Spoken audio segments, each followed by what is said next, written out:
আজকে আমরা একদম একটা নতুন পিকনিক স্পটে যাচ্ছি। আর সেখানে যেতে হলে দুদিক থেকেও যাওয়া যায়। যেমন কেউ যদি দুধিয়া হয়ে আসে তাহলে দুধিয়া হয়ে পানিঘাটা হয়ে আসতে হবে। আবার কেউ যদি বাগডোগরা হয়ে যায় তাহলে আপার বাগডোগরা থেকে যে রাস্তা ব্যাংডুবির দিকে যায়, যে রাস্তা পানিঘাটার দিকে যায়, ঠিক ওই রাস্তায় পড়ে এই পিকনিক স্পটটা, যার নাম হলো ট্রিল্যান্ড। আর এই ট্রিল্যান্ড পিকনিক স্পটে যেতে হলে এন্ট্রি ফি দিতে হবে 20 টাকা করে, একজন মানুষের জন্য 20 টাকা করে, আর বাইকের জন্য 30 টাকা, 4 চাকার জন্য 50 টাকা।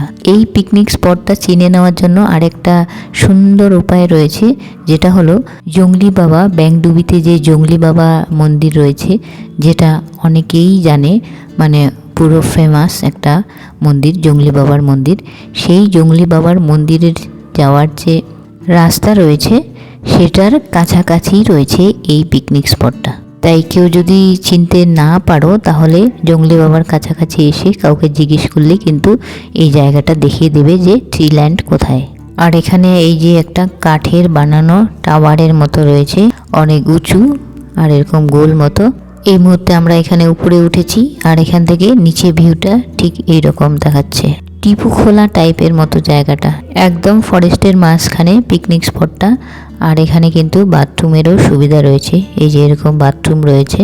এবং এখানে ছোট ছোট অনেকগুলো স্টল রয়েছে, যেগুলোতে চাউমিন, মোমো, কোক, ঠান্ডা আরও অনেক কিছু এই ছোট ছোট স্টলগুলিতে পাওয়া যায়। তারপর এখানে এরা আরো একটা সুবিধে করে দিয়েছে, ওই যে ছোট ছোট খাটের মতো, এই যে কাঠ দিয়ে বানানো ছোট খাটের মতো এই জিনিসগুলি অনেক জায়গায় জায়গায় রাখা রয়েছে, যেগুলোতে লোকজন রান্না করে ওখানে জিনিসপত্র রাখতে পারে একটু উঁচু করে।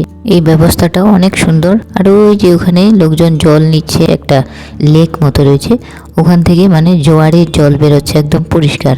ওই জল দিয়ে চাইলে কিন্তু লোকজন সবজি টবজি এসব পরিষ্কার করতে পারে। এখানে আমাদের রান্না বান্না চলছে, টিফিন খাওয়া দাওয়া হচ্ছে একদিকে, একদিকে রান্না বান্না চলছে। আমাদের তো শুধু একটা ঘোরার অজুহাত দরকার, জায়গা কেমন হোক কোথায় হোক সেটা কোনো ম্যাটার করে না। বন্ধু বান্ধব ফ্যামিলি নিয়ে একবারে বেরিয়ে আনন্দ করার জন্য এই জায়গাটাতে তোমরাও আসতে পারো। এখানে সবাই মাছ দেখছে, এটা ছোট্ট একটা লেকের মতো রয়েছে, এখানেই কত মাছ। তারপর এখানে ডান পাশে রয়েছে দোলনা কয়েকটা, বাচ্চাদের জন্য আরো কয়েকটা খেলার ব্যবস্থা করে এখানে দিলে ভালো হতো।